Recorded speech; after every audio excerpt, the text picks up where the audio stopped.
Here with Bob, and obviously we're at Niagara Falls Boulevard. How you feeling today, Bob? Pretty good, in spite of the forest fires going on in Canada. Yeah, absolutely. Breathing's good. Yeah, a lot of people have masks, and a lot of people don't want to go outside. And so, what brings you out today to brave the elements? It is really ice this week. The over-the-top murders in Houston and in Maine. These two gentlemen that never had a record, were young fathers. Their lives were ended tragically for no reason at all. And you have untrained people, and then you have people that have actually investigated the murder in Maine, and the guy was a known abuser of his own wife and children, and had mental health issues, yet we hired him. The complete lack of training. Regular police do not run into other people's cars and then shoot first, ask questions later. No, that's not how you do it. Normally you allow the situation to de-escalate. You know, you don't go in and just ramp up the escalation level. Just a tragedy that should have never happened. Anyway, ICE needs to be abolished. It cannot be reformed. And they didn't deserve another $70 billion on top of another $100 billion that they got in a big, beautiful bill. This is money. They have a larger budget than almost any other military outside the United States right now. It's ridiculous. Okay. And what do you think people can do about that? Vote in November. Vote Democratic. We need to if we could go to the streets, we have. And we do this every Tuesday in Buffalo for an hour downtown. And I think it's very good. You're talking about outside of the ICE headquarters at 250 Delaware. We need these leases to expire because we need to get rid of ICE. And we need laws. We need some effective legislation to rein these people in. It's a lawless agency. It's a paramilitary. And I'm pissed off, and I think millions of other people are. Okay. And then what do you think about the birthright citizenship decision from the Supreme Court? And we talked about that earlier. And again, the birthright citizenship issue in the Supreme Court should have been 9-0 to uphold the Constitution. How it was 5-4. John Roberts could have voted to say 300 million Americans are no longer U.S. citizens, that you don't have a right to birthright citizenship. But he voted to uphold the Constitution. But you have 4 justices, and of all things, Clarence Thomas, voting to overturn birthright citizenship. He would lose his citizenship, along with probably Alito, who came here probably in the early part of the 20th century. His family is an immigrant. They would not even be citizens. They would never even be possible to be part of the Supreme Court. It's pure ridiculousness. That was one of the greatest things of after the Civil War to correct some of the problems with the original Constitution was birthright citizenship, because we had so many slaves, so many indentured servants, that we had to grant these people the rights that they're entitled to here. You don't want stateless citizens. Where would you be? You wouldn't be a citizen of any country. Where would you go? You could never have a passport. How could you travel? They would just arrest you and make you a slave or something, deport you to any other country that would take you. This was just ridiculous. It should have been 9-0 to uphold the Constitution. And then do you think because they did vote against the administration and for, continuing birthright citizenship, do you think that'll help with any of the ICE enforcement at all, or? I don't think anything can help ICE enforcement. That's a paramilitary organization that Trump and the Republican Party and MAGA want to put they want a militaristic type of society. They want people to live in fear. And 350 million Americans are not going to live in fear. And they've taken to the streets multiple times in these No King protests to show that we are not going to obey. This is a democracy. It's a democratic republic. It's not a dictatorial or despotic republic. We never have. What was the Declaration of Independence. We the people. It wasn't we the billionaires or we the plantation owners. It was we the people object to the king. And everything that's written in there is happening now again. Go read the Declaration of Independence and all the abuses that the King of England was doing to the Americans here. And it's like, we're living through it again, the same nightmare. So, I mean, you had mentioned people should vote in November.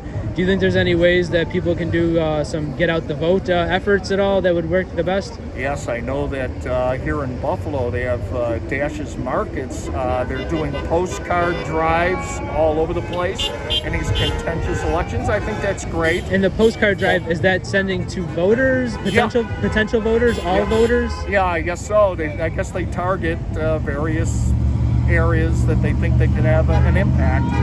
Even I got one of those for the primary, and I've never gotten a postcard before, but it was nice, you know. And the thing is, it actually didn't even pick sides. It was just to vote for Zellner or Rivera. It's just, you know, just get out and vote and participate in democracy.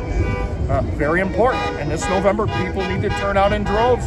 Otherwise, we're not going to be living in a democracy. So do you think there's enough effort to get independent, non-affiliated voters out to vote? Because that sounds like it was just Democratic voters. I believe the independents probably will be the most important group this November that does come out. They normally stay on the sidelines. They're disenfranchised by both parties. But I think enough have realized that in the reality of the world, you got to pick the lesser of two evils, even if it's evil. And the Democratic Party, for all its faults, at least they have accountability. As you saw with the Senate primary in Maine, they didn't tolerate rape or abuse from a potential candidate like the Republicans do. So the two parties are not the same.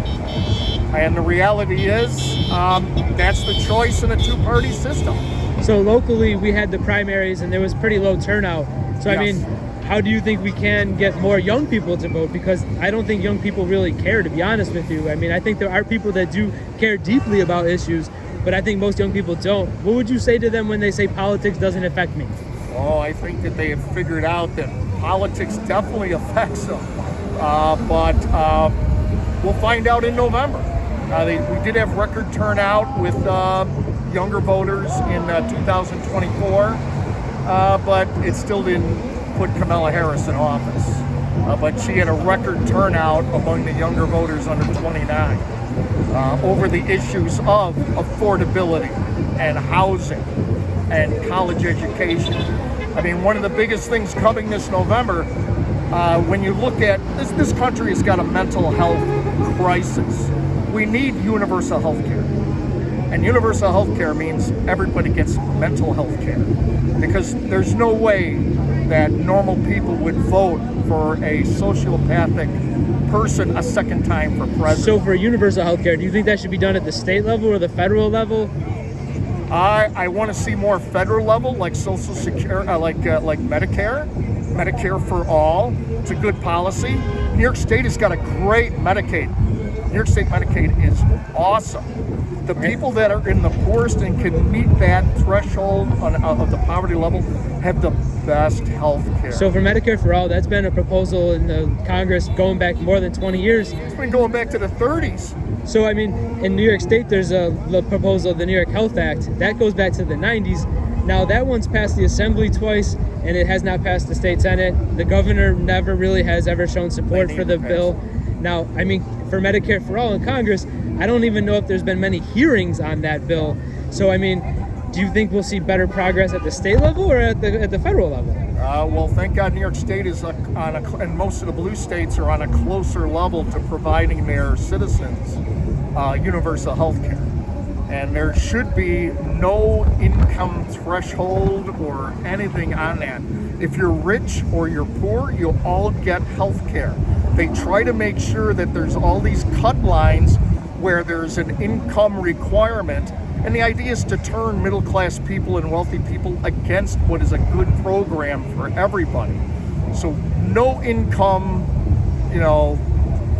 no income level is your reason to be denied coverage. Everybody gets coverage. Well, I think the majority of New Yorkers do agree with the New York Health Act if they actually knew exactly what it said in terms of providing universal health care. Why do you think it is New York won't pass the New York Health Act? Because of the massive amount of campaign finance money from the healthcare industry, the insurance industry, the dark money that's involved. It's such a profitable, it's more profitable to have people sick than to have them healthy. And that's Is there anything sad. we can do to try to change that with getting the elected officials to pass the bill? We need to try to vote people in. That's why the elections every 2 years, to try to change the system, and hopefully enough people will turn out into November, and hopefully the Democrats make it a center issue of affordability, which is health care. It's the biggest reason people go bankrupt. Don't even think of having cancer. Don't even think of maybe having kidney failure. You'll be broke. You'll lose everything. You'll lose everything you own. But it's not cheap. But every other progressive country, Canada, the Scandinavian countries have Israel? universal health care. Israel, that we pay for with massive subsidies, have universal health care for all. They their do citizens. mandate military service, but it is universal health insurance. Yep. And Canada, it's got a very good system too. Yep. And they started with just a 16-page plan many years ago.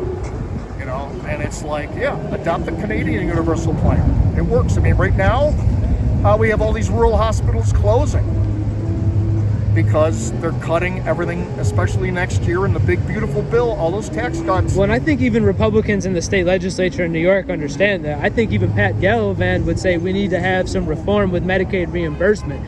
Do you wish that Democrats would work more with Republicans on that issue alone, or how do you feel about that? You know, anything that will move the ball towards universal health care, I'll be compromising in that regard. As a New York resident almost all my life. But there's our man talking about illegal immigrants again. You know, so. Well, it seems to be a controversial topic, so I appreciate your time, Bob, for Thank you. explaining why you're out here, and hopefully more people get involved. So Yes. have I a hope wonderful more get weekend. involved.